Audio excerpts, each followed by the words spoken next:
Hai semua, selamat datang di channel Adisan. Ini adalah video pertama kali aku, jadi aku minta bantuan teman-teman untuk like dan komen video ini, kemudian subscribe, dan jangan lupa nyalakan lonceng notifikasinya agar kalian tidak ketinggalan video selanjutnya. Terima kasih. Sebelumnya, perkenalkan, nama aku Ahmad Adi Susanto, teman-teman bisa panggil aku Adi. Di video kali ini, aku akan mereview sebuah novel karya Habibur Rahman El-Shirazi yang berjudul Dalam Mihrab Cinta.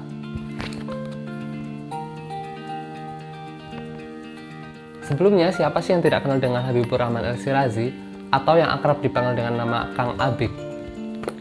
Kang Abik adalah seorang penulis dan juga dai atau penceramah yang sangat terkenal di Indonesia.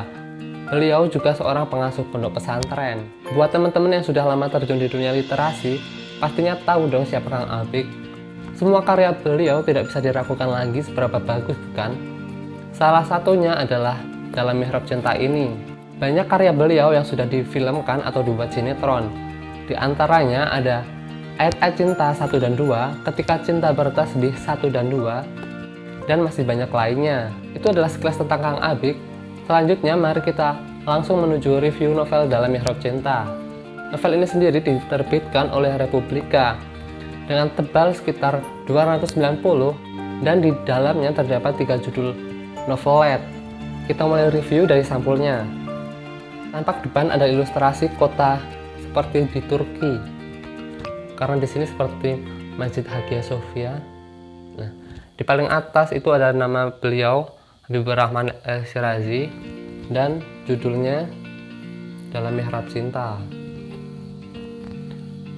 Kita langsung masuk ke daftar isi ya.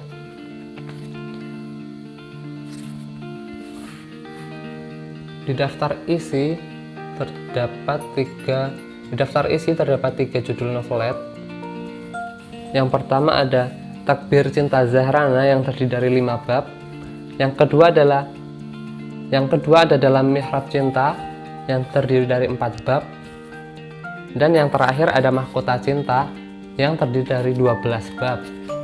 Di cerita pertama yang berjudul Takbir Cinta Zahrana, diceritakan seorang gadis bernama Zahrana adalah seorang dosen yang karirnya sangat bagus, namun berbanding terbalik dengan kehidupan asmaranya.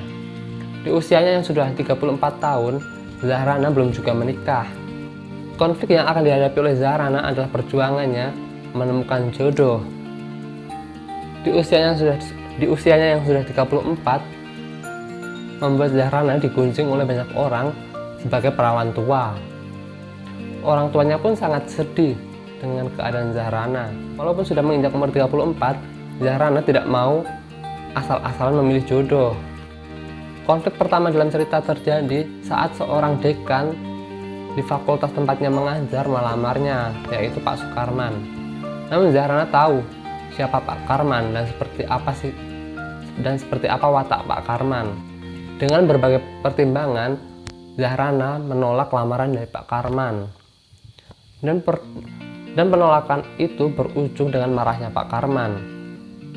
Zahrana terus mendapatkan teror dari Pak Karman, dan juga Pak Karman mempunyai rencana jahat dari Zahrana. No, God! No, God, please, no! No! No! No!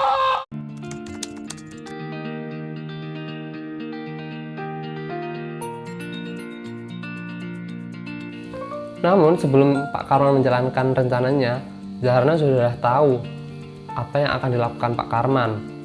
Untuk menghindari kejahatan Pak Karman, akhirnya Zahrana memutuskan untuk keluar dari universitas dan memilih mencari pekerjaan lain. Akhirnya Zahrana bekerja sebagai seorang pengajar di STM Al-Fatah di bawah naungan Yayasan Pesantren Al-Fatah. Keputusannya itu membuat kedua orang tuanya sangat marah. Selain menolak lamaran, Zahrana juga memilih untuk keluar universitas. Namun Zahrana meyakinkan kedua orang tuanya agar menerima keputusannya. Zahrana mengatakan siapa tahu dia menemukan jodoh yang selama ini ia cari di pesantren. Setelah penantian yang cukup lama, akhirnya orang tuanya menyarankan agar Zahrana menemui Pak Yai untuk membantunya mencarikan jodoh. Karena Zahrana yang hampir putus asa, ia kemudian menyetujui saran orang tuanya. Akhirnya Zahrana memiliki calon yang diusulkan oleh Bunyai. Namun calon itu memiliki perbandingan yang jauh dari Zahrana. Dia hanyalah orang biasa dan pendidikannya tidak setinggi Zahrana.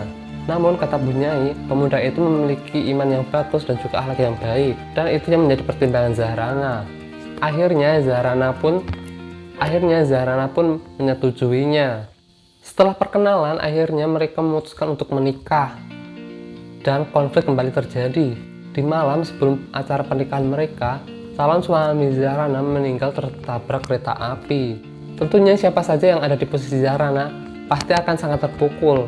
Bahkan kalau aku pun di posisi Zahrana, aku tidak bisa membayangkan apa yang akan terjadi. Penderitaan Zahrana pun tidak sampai di situ. Ayahnya yang tidak kuat menahan tekanan batin meninggal menyusul calon menantunya. Hati Zahrana semakin terpukul mengetahui apa yang terjadi. Novel ini sangat menarik. Bagaimana Kang Abik menyajikan cerita yang padat namun dapat diterima dengan baik oleh pembaca. Menurut aku cerita ini sangat keren. Pembaca akan diolah emosinya naik turun mengikuti alur yang ada di dalam ceritanya. Lalu bagaimana kelanjutan cerita Zahrana?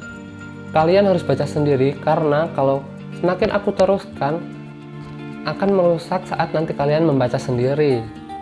Apakah Zahrana akan menemukan jodohnya ataukah semakin banyak penderitaan yang akan dihadapi oleh Zahrana? Kalau kalian penasaran, kalian wajib banget untuk baca novel ini.